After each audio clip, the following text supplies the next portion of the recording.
قوة إلا بالله العلي العظيم. أعوذ بالله السميع العليم من الشيطان اللعين الرجيم. بسم الله الرحمن الرحيم. الحمد لله رب العالمين. الحمد لله استتماما لنعمته واستسلاما لعزته واستعصاما من معصيته واستعينه فاقة إلى كفايته. إنه لا يضل من هداه ولا يئل من عاداه ولا يفتقر من كفاه. ثم الصلاة والسلام التحية والإكرام على أشرف الأنبياء والمرسلين خاتم النبيين سيدنا ونبينا ومولانا بالقاسم محمد. اللهم صل على محمد وآل محمد وأهل بيته الطيبين الطاهرين المعصومين المظلومين ولعنة الدائمة على أعدائهم ومنكر فضائلهم وغاصب حقوقهم من يوم ظلمهم إلى يوم الدين. أما بعد فقد قال الله الحكيم في كتابه الكريم. بسم الله الرحمن الرحيم. يا أيها الذين آمنوا كتب عليكم الصيام كما كتب على الذين من قبلكم لعلكم تتقون. درود پر محمد وآل محمد. اللهم صل على محمد وآل محمد. اذان گرامی قدر سورہ مبارکہ بقرہ کی آیت نمبر 183 آپ کے سامنے پیش کی گئی، اور یہ وہ آیت مبارکہ ہے کہ روزے کے وجوب کے اعتبار سے اور روزے کے تذکرے کے اعتبار سے یہ آیت ہمیشہ پڑھی جاتی ہے۔ ارشاد رب العزت ہو رہا ہے، یا ایھا الذین آمنوا کتب علیکم الصیام، اے ایمان لانے والے لوگوں، تم پر روزوں کو لکھ دیا گیا ہے، یعنی فرض کر دیا گیا ہے، جس طرح تم سے پچھلی امتوں کے اوپر فرض کیا گیا تھا، اور لعلکم تتقون، تاکہ شاید تم متقی بن جاؤ۔ یعنی آیت کا اگر طریقہ کار دیکھا جائے تو آخر پروردگار عالم اس انداز میں بات کر رہا ہے کہ تم پر روزے فرض تو کر دیے گئے، لیکن ضروری نہیں ہے کہ سارے کے سارے روزہ رکھنے والے متقی بن جائیں گے۔ یعنی پروردگار عالم کہہ رہا ہے لعلکم تتقون، جو عربی جانتے ہیں ترجمے کے اعتبار سے اس بات کو سمجھیں کہ لعلکم یعنی شاید تم متقی بن جاؤ، یعنی اگر روزے کو تم نے بالکل اسی انداز میں انجام دیا جس طریقے سے خدا چاہتا ہے تو پھر تم متقی بن جاؤ گے۔ عزیزان گرامی، ماہ مبارک رمضان کی آج دوسری شب ہے، پہلا دن یقیناً گزر چکا، اور یہ برکتوں والا مہینہ انسان اس ماہ مبارک کی برکتوں کو اب سمیٹنے میں لگا ہوا ہے۔ مومن اس کی ساعتوں سے فائدہ اٹھانے کے لیے بےتاب ہے۔ یاد رکھیے پروردگار عالم نے مسلمانوں کے اوپر روزے کو فرض کیا، ایمان لانے والوں پر روزے کو فرض کیا، اور یہ روزے کی تاریخ ایسا نہیں ہے کہ آج کے دور کے مومن پر روزہ فرض ہوا، پچھلے دور میں لوگوں پر بھی روزے فرض تھے۔ آپ تاریخ اٹھا کر دیکھیے، کتاب سفینۃ البحار کی ایک روایت آپ کی خدمت میں عرض کروں، شیخ عباس قمی ارشاد فرماتے ہیں جب روزے کی تاریخ کے بارے میں بات کرتے ہیں تو فرماتے ہیں کہ روزے کی تاریخ کو اگر دیکھا جائے تو روزے کی تاریخ ایسی تاریخ ہے کہ جناب داؤد کے دور کا اگر تذکرہ کیا جائے تو جناب داؤد بڑے عبادت گزار تھے، بہت عابد ترین فرد تھے، ایک دن روزہ رکھتے تھے، دوسرے دن افطار کیا کرتے تھے۔ آج ہم 30 روزے رکھنے کے اعتبار سے کبھی کبھی پریشان ہو جاتے ہیں، لوگ کہتے ہیں رمضان آ گیا، کچھ لوگ جانے کا انتظار کر رہے ہوتے، کچھ لوگ آنے کا انتظار کر رہے ہوتے، یعنی الگ الگ لیول ہیں لوگوں کے۔ جناب داؤد ایک دن روزہ رکھتے تھے، دوسرے دن افطار کیا کرتے تھے۔ روایت کے جملے جناب سلیمان ابتدائی 3 دن روزہ رکھتے تھے، درمیان میں 3 دن روزہ رکھتے تھے، آخر میں 3 دن روزہ رکھتے تھے۔ جناب عیسیٰ کے بارے میں ملتا ہے کہ کثرت کے ساتھ روزہ رکھتے تھے، مختلف روایتیں، ایک روایت کا جملہ ہے کہ 40 دن تک روزہ رکھا۔ جناب موسیٰ کے بارے میں بھی اسی قسم کی روایت کے جملے ہیں، 40 دن تک روزہ رکھا۔ جناب مریم کے بارے میں ملتا ہے 1 دن روزہ رکھتی تھی، 1 دن افطار کیا کرتی تھی۔ اور رسول اللہ کی زندگی میں بھی اگر ہم دیکھیں تو رسول اللہ بھی روزے کو بہت زیادہ اہمیت دیا کرتے تھے۔ روایتیں اٹھا کر دیکھیں ماہ مبارک رجب اور شعبان کے اعتبار سے بھی تو رسول اللہ کا انداز کیا تھا۔ رمضان کے روزوں کو شعبان کے روزوں سے ملا دیا کرتے تھے، شعبان کے اندر کثرت کے ساتھ روزے رکھا کرتے تھے، یہ رسول اللہ کی روش ہے۔ تو روزے کی تاریخ بڑی پرانی ہے۔ وہ الگ بات ہے کہ امت محمدی کے اوپر 30 دن کے روزے فرض کیے گئے۔ اب اس پر بھی بحث ہے کہ 30 دن کے روزے کیوں فرض کیے گئے۔ ایک اور روایت سن لیجئے، کتاب وسائل الشیعہ کی روایت ہے، ہمارے اور آپ کے دوسرے امام حسن مجتبی علیہ السلام فرماتے ہیں کہ ایک یہودی رسول اکرم کی خدمت میں آیا، آ کر کہنے لگا کہ پچھلی امتوں پر بھی روزے فرض کیے گئے، آپ کی امت پہ بھی روزے فرض کیے گئے، کیا وجہ ہے کہ پچھلی امتوں کے روزے زیادہ ہوا کرتے تھے، آپ کی امت فقط 30 دن روزے رکھنے ہوتے ہیں۔ اب یہ فقط کا لفظ میں استعمال کر رہا ہوں، ممکن ہے بہت سارے لوگوں کو لگے کہ یہ 30 دن بھی بہت ہوا کرتے ہیں۔ رسول اللہ سے سوال کر رہا یہودی، یا رسول اللہ 30 دن، یہ 30 کا عدد جو ہے یہ فکر کہاں سے آیا، اور 30 دن کے روزے کیوں رکھنے ہیں؟ اب رسول اللہ نے جو اس یہودی کو جواب دیا وہ جواب سنیے، سمجھ میں آئے گا کہ پروردگار عالم نے امت محمدی پر خاص قسم کا کرم کیا ہے، ورنہ تاریخ روزہ اٹھا کر دیکھیے تو بہت سارے لوگ مسلسل کنٹینیو روزہ رکھا کرتے تھے۔ روایت کا جملہ سنیے، فرماتے ہیں رسول اللہ کہ دیکھو ہمارے جد آدم نے اس میوے کو جب کھایا کہ جس میوے کو نہیں کھانا چاہیے تھا، یعنی پروردگار عالم نے کچھ پابندیاں رکھی تھی، اس میوے کو جب نہیں کھانا چاہیے تھا ہمارے جد آدم نے اس میوے کو کھایا، اور جب اس میوے کو کھایا تو اس کے اثرات جناب آدم کے اوپر 30 دن تک باقی رہے، اور پروردگار عالم نے کہا 30 دن تک کچھ کھانا پینا نہیں کرنا۔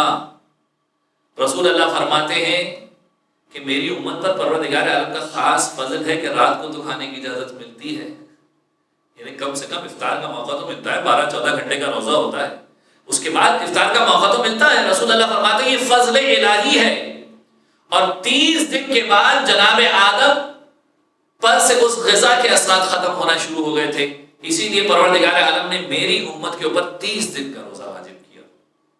تو یہ روزے کی تاریخ ہے مکمل کہ پروردگار عالم نے کس طرح سے 30 دن کے روزے مسلمانوں کے اوپر واجب کیے، امت محمدی کے اوپر واجب کیے، اور انسان واقعی تمام کی تمام چیزوں کو غور و فکر کرے۔ ماہ مبارک رمضان ایک اہم ترین مہینہ ہے، پروردگار عالم کی برکتوں کا خاص نزول ہے، یعنی واقعی اگر غور کیا جائے تو اس ماہ مبارک کے اندر پروردگار عالم نے آسمان و زمین کے ایک رابطے کو بنایا ہے، اور یہ میں ایسی جملہ نہیں کہہ رہا، اگر آپ غور کیجئے کہ آسمانی کتابیں جو ہمارے پاس 4 آسمانی کتابیں ہیں، ان کے نزول کی تاریخوں کو دیکھا جائے تو سب کی سب ماہ مبارک رمضان کے اندر ہے، اور صادق آل محمد امام جعفر صادق علیہ السلام فرماتے ہوئے نظر آتے ہیں، غور کیا جائے کہ پروردگار عالم نے اس ماہ مبارک کو کتنا برکتوں سے بھرا ہوا رکھا ہے، اور انسان برکتوں کو حاصل کرنے کی کوشش کرے۔ فرماتے ہیں کہ اگر انسان، وسائل الشیعہ کی روایت ہے، پروردگار عالم نے خاص قسم کی فضیلت اس ماہ مبارک کو دی۔ ارشاد رب العزت جو میں نے پہلی گفتگو کے اندر آپ کی خدمت میں پیش کیا تھا، شہر رمضان الذی انزل فیہ القرآن ھدی للناس وبینات من الھدی والفرقان، ایسی دلیلیں ہیں کہ جو حق و باطل کے درمیان فرق کو پیدا کرنے والی ہیں۔ پروردگار عالم نے اس ماہ مبارک کے اندر، چھٹے امام فرماتے ہیں کہ تورات کو پروردگار عالم نے، توریت کی کتاب کو پروردگار عالم نے 6 رمضان المبارک کو نازل کیا۔ اب دیکھیں ساری آسمانی کتابیں ماہ مبارک کے اندر نازل ہو رہی ہیں، توریت 6 رمضان المبارک کو نازل ہوئی، چھٹے امام کی روایت ہے وسائل الشیعہ کی۔ انجیل پروردگار عالم نے 12 رمضان المبارک کو نازل کی، زبور پروردگار عالم نے 18 رمضان المبارک کو نازل کی، اور قرآن مجید کو لیلۃ القدر کے اندر نازل کیا۔ یعنی آسمان کے جتنے صحیفے تھے، جو اہم ترین پیغامات تھے، پروردگار عالم نے اس ماہ مبارک کے اندر نازل کیے۔ اس ماہ مبارک کی اہمیت کو سمجھنے کی انسان کوشش کرے۔ پروردگار عالم نے خاص قسم کا فلسفہ رکھا ہے۔ فلسفہ یہ ہے، ماہ مبارک کے فلسفے کو سمجھیے۔ کیوں انسان کو کہا جا رہا ہے کہ بھوک و پیاس کو برداشت کرو؟ سوال یہ ہے کہ غریب تو ویسے ہی بھوک و پیاس کو برداشت کر رہا تھا۔ معصوم کے جملے ہیں کتاب اللہ یعذر الفقی کی روایت کہ جہاں پر فلسفہ روزے کو بیان کیا گیا کہ پانچویں امام فرماتے ہیں خداوند عالم نے روزے کو اس لیے واجب کیا تاکہ صاحب مال لوگوں کی بھوک کے درد کو سمجھ سکے، لوگوں کی پیاس کے درد کو سمجھ سکے، اور جب وہ اس درد کو محسوس کریں گے تو غریب لوگوں کی مدد کے لیے تیار ہوں گے۔ اور اسی قسم کی ملتی جلتی روایت چھٹے امام سے بھی منسوب ہے کہ فرماتے ہیں کہ صاحب مال جو ہوتا ہے، صاحب استطاعت جو ہوتا ہے، جب جو چیز چاہیے ہوتی مہیا کر لیا کرتا ہے، حاصل کر لیا کرتا ہے۔ پروردگار عالم نے روزے کو واجب اس لیے رکھا تاکہ کچھ وقت کے لیے تمہیں بھی احساس ہو کہ بھوک کی شدت کیا ہوا کرتی ہے، بھوک کی پریشانی کیا ہوا کرتی ہے۔ غریب آدمی جب بھوکا رہتا ہے تو کس انداز کا احساس ہوا کرتا ہے، اور یہ واقعہ پروردگار عالم کی طرف سے یہ احساس ہے، اور یہ احساس باقی رہنا چاہیے، صرف رمضان کی حد تک محدود نہیں رہنا چاہیے۔ پروردگار عالم نے اس ماہ مبارک کے اندر انسان کو ہر طرح کی تربیت کا ذریعہ بنایا، یعنی انسان صرف روزہ پیٹ کا نہ رکھے بلکہ یہ روزہ مکمل طور پر انسان کے پورے جسم وجود سے پتہ چلے کہ انسان صوم کی حالت میں ہے، روزے کی حالت میں ہے۔ پانچویں امام محمد باقر علیہ السلام فرماتے ہیں کہ رسول اکرم کی خدمت میں، پانچویں امام کی خدمت میں امام کا صحابی جابر بن یزید جعفی آتا ہے، اور جب روزے کے بارے میں بات چیت شروع ہوتی ہے، پانچویں امام فرماتے ہیں رسول اللہ کی خدمت میں جابر بن عبداللہ انصاری موجود تھے، اور رسول اللہ نے جابر کو کہنا شروع کیا، اور کیا کہنا شروع کیا؟ ھذا شہر رمضان، یہ ماہ مبارک رمضان کا مہینہ ہے، من صام نہارہ، جو اس کے دنوں میں روزہ رکھے، قام وردا من لیلہ، اور راتوں میں کچھ دیر عبادت کے لیے کھڑا ہو جائے، وعف بطنہ، اور اپنے بطن کو پاک و پاکیزہ رکھے، یعنی پیٹ میں حلال غذا جا رہی ہو۔ دیکھیں ہر مقام پر انسان کی پاکیزگی کا تذکرہ کیا گیا، خدا چاہتا ہے کہ انسان پاک و پاکیزہ بنے۔ اگر کسی کو یہ ہے کہ زیادہ مہیا کرنے کے لیے اسے حرام کی طرف جانا پڑتا ہے تو ماہ مبارک میں تو غذا کم چاہیے ہوتی ہے، اب تو حلال کی طرف آ جاؤ۔ وعف بطنہ وفرجہ، اپنی شرمگاہ کو پاک و پاکیزہ رکھے، حرام کے اندر مشغول نہ کرے۔ وکف لسانہ، اپنی زبان کو بند رکھے یا اپنی زبان کو حرام کاموں سے بچا لے۔ خرج من ذنوبہ کخروجہ من الشہر، تو گناہوں سے اس طرح نکل جائے گا جس طریقے سے انسان اس ماہ مبارک سے نکلے گا۔ جابر بن عبداللہ انصاری شرائط کو سن کر کہنے لگے یا رسول اللہ ما احسن ھذا الحدیث، کتنی بہترین حدیث ہے یہ۔ اب جابر سمجھ رہے ہیں کہ آسان کام ہے، یہ آسان کام نہیں ہے۔ بدن کی پاکیزگی، نگاہوں کی پاکیزگی، زبان کو خاموش رکھنا، زبان کو بچائے رکھنا، شرمگاہ کو بچائے رکھنا۔ کہنے لگے یا رسول اللہ کتنے اچھے جملے ہیں، اور رسول اللہ فرماتے ہیں یا جابر ما اشد ھذا الشروط، لیکن شرائط کتنی سخت قسم کی ہے۔ یعنی رسول اللہ فرما رہے ہیں کہ روزہ اگر قبول کروانا ہے تو یہ شرائط آسان شرائط نہیں ہے، روزے کی اگر کمال کو پہنچنا ہے آسان شرائط نہیں ہے۔ ما اشد ھذا الشروط، کتنی شدید قسم کی شرطیں ہیں۔ واقعا خطبہ شعبانیہ کل میں نے آپ کی خدمت میں شروع کیا تھا، اور میں نے آپ کی خدمت میں کہا کہ کچھ باتیں اس کے حوالے سے آپ کی خدمت پیش کروں گا۔ تو پروردگار عالم چاہتا ہے کہ تم روزے کے فلسفے کو سمجھو، اور جب فلسفے کو سمجھو گے غریب کی مدد کے لیے آمادہ ہو جاؤ گے۔ پروردگار عالم فرماتا ہے کہ اس ماہ مبارک کے اندر انسان اس فلسفے کو سمجھے۔ رسول اللہ کا وہ خطبہ شعبانیہ جو کل میں نے آپ کی خدمت میں شروع کیا، رسول اللہ فرماتے ہیں کہ اس مہینے میں اپنی بھوک اور پیاس سے قیامت کے دن کی بھوک اور پیاس کو یاد کرو، اپنی بھوک و پیاس سے قیامت کے دن کی بھوک و پیاس کو یاد کرو۔ پھر فرماتے ہیں اپنے فقیروں مسکینوں کو صدقہ دو، اپنے بڑوں کا احترام کرو۔ خاص طور پر اس ماہ مبارک کے اندر آپ دیکھیں چیریٹی کا کام بھی بڑا بڑھ جایا کرتا ہے۔ یہ کام صرف ماہ رمضان تک محدود نہیں رہنا چاہیے، لیکن خیر ماہ رمضان میں اس کی خاص تاکید ہے۔ اپنے فقیروں مسکینوں پر مدد کرو، صدقہ دو، جا کر انہیں دو۔ دیکھیں دنیا میں طرح طرح کے لوگ ہیں، کبھی کبھار انسان کہتا ہے کہ سامنے والے کو قدر ہی نہیں دینا کیا، اور وہ یہ سوچ کر اپنے ہاتھ کو روک لیا کرتا ہے۔ ایک دانشور کے بڑے اچھے جملے تھے، وہ کہتا ہے دنیا میں کئی قسم کے لوگ ہیں۔ اب یہ مثال سن لیجئے، اس کے بعد آپ کی زحمتیں تمام کروں، کچھ دو جملے خود بشا بانی عرض کر کے۔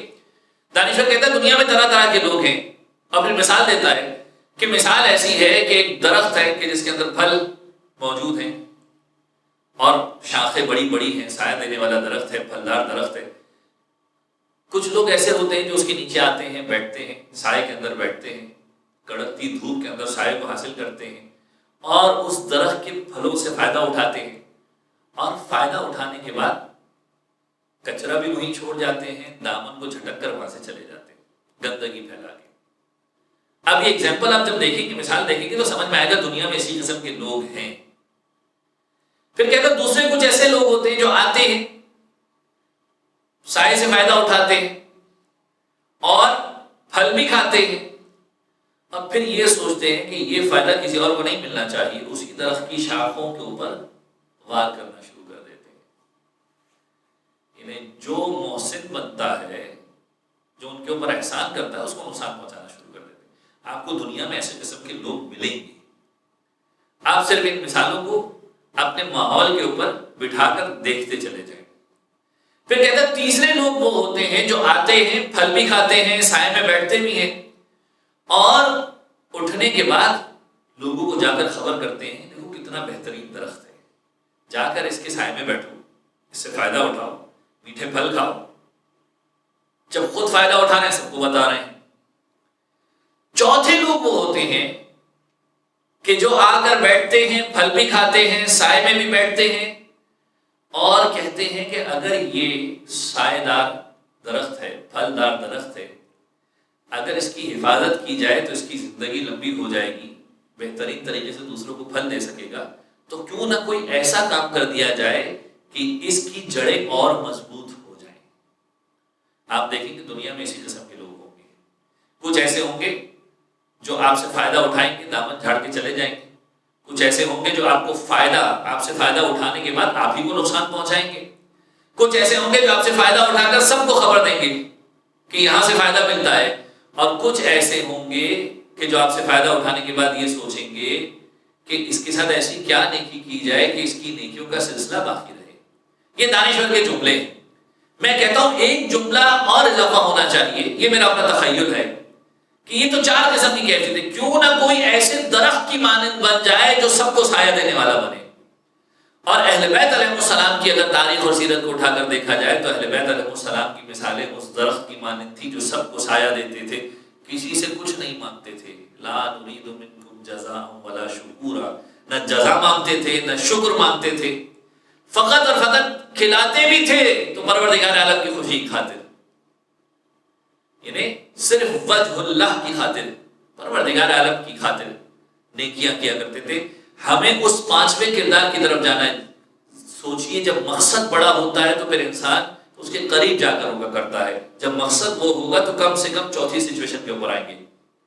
درخت کی مانند بننے کی کوشش کیجئے جو سب کو سایہ پہنچانے والا ہے، اور یہ بات ذہن میں رکھ لیجئے۔ وہ دانشور کہتا ہے کہ یاد رکھو درخت کو اس وقت تک کاٹا نہیں جاتا، درخت کو کاٹنے کے بارے میں اس وقت سوچا جاتا ہے کہ جب درخت کی شاخیں نہ ہوں، جب درخت پھل دینے والا نہ رہے، سوکھا ہو جائے تو لوگ کہتے ہیں لکڑیوں سے فائدہ اٹھا لو۔ لہذا دینے والے بنو، پھلدار بنو، کسی کے اوپر سایہ کرنے والے بنو، سایہ دار بنو، تاکہ لوگ تمہیں کاٹنے کے بارے میں نہ سوچیں۔ عزیزان گرامی، یہ انسانی زندگی کی مثالیں ہیں۔ آپ رمضان المبارک کے اندر اس کام کی ابتدا کر سکتے ہیں۔ اپنے فقیروں، اپنے مسکینوں کے اوپر خاص قسم کا رحم کرو، صدقہ دو، چھوٹوں پر رحم کرو، صلہ رحمی کرو۔ پھر اس کے بعد فرماتے ہیں اپنی زبانوں کی حفاظت کرو، وہی جملے جو پانچویں امام کی روایت میں سنیں۔ اپنی نظروں کو ان مقامات سے ہٹا لو کہ جہاں پر نگاہ کرنا حرام ہے، اپنے کان لگا کر ان چیزوں کو نہ سنو کہ جن کا سننا حرام ہے۔ اس ماہ مبارک کے اندر تو پروردگار عالم نے خاص قسم کی برکتیں تمہارے ساتھ رکھی ہیں۔ قرآن مجید کی تلاوت کو سنو، چھوڑ دو ان گانوں کو، چھوڑ دو ان باتوں کو کہ جو حرام کام کی طرف لے کے جا رہی ہیں۔ لوگوں کے یتیموں پر مہربانی کرو تاکہ تمہارے یتیموں پر مہربانی ہو سکے۔ تو تم آج کسی پر رحم کرو گے، کل کوئی تمہارے بچوں کے اوپر رحم کرے گا۔ اللہ سے اپنے گناہوں کی معافی مانگو، اپنے ہاتھوں کو اس کی جانب نمازوں کے اوقات میں دعا کے لیے بلند کرو۔ یہ خاص مہینہ ہے، ویسے بھی بلند کرنا ہے، لیکن اس ماہ مبارک کے اندر خاص طور پر نماز کے لیے جب بیٹھو اپنے ہاتھوں کو بلند کرو، اے پروردگار خاص کرم فرمانا۔ پھر فرماتے ہیں کیونکہ یہ بہترین لمحات ہوتے ہیں جب اللہ اپنے بندوں کو رحمت کی نظر سے دیکھتا ہے۔ اے لوگوں، تمہارے نفس تمہاری حرکتوں کی بدولت گروی ہو چکی ہے، اب تمہارے پاس اپنا کچھ نہیں بچا ہے، بس استغفار کر کے انہیں آزاد کروا لو۔ تمہارا نفس گروی ہو چکا ہے، دب چکا ہے بوجھ تلے، تمہاری پشت گناہوں کے بوجھ کی وجہ سے بھاری ہو چکی ہے، جھک چکی ہے، بس طولانی سجدے کر کے انہیں ہلکا کر لو۔ دیکھیں دو کام بتائے جا رہے ہیں، تمہارے نفس گروی ہو چکے ہیں، جب تمہارے نفس گروی ہو چکے ہیں استغفار کرو، آزاد کروا لو، اپنی پراپرٹی کو باہر نکالنا ہے، استغفار کے ذریعے آزاد کروا لو۔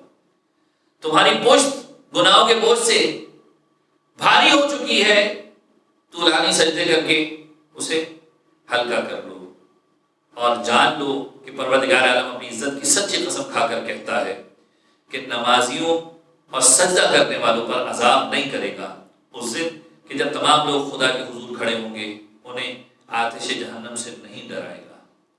بس عزیزان گرامی، اس ماہ مبارک کی برکتوں کو حاصل کرنے کے لیے پروردگار عالم کی بارگاہ میں دعا کرتے ہیں، بار اللہ تجھے واسطہ محمد والے محمد کا ان سجدوں کی، استغفار کی، توبہ کی، عبادت کی توفیق عطا فرما، نیک کام انجام دینے کی توفیق عطا فرما، اور اس ماہ مبارک کی برکتوں کے توفیل دنیا جس وبا کے اندر گرفتار ہے، اس بیماری سے، اس وبا سے تمام عالم اسلام کو، تمام عالم انسانیت کو نجات عطا فرما، زمانے کے امام کے ظہور میں تعجیل فرما، ہمیں ان کے اعمال و انسان میں شمار فرما، ربنا تقبل منا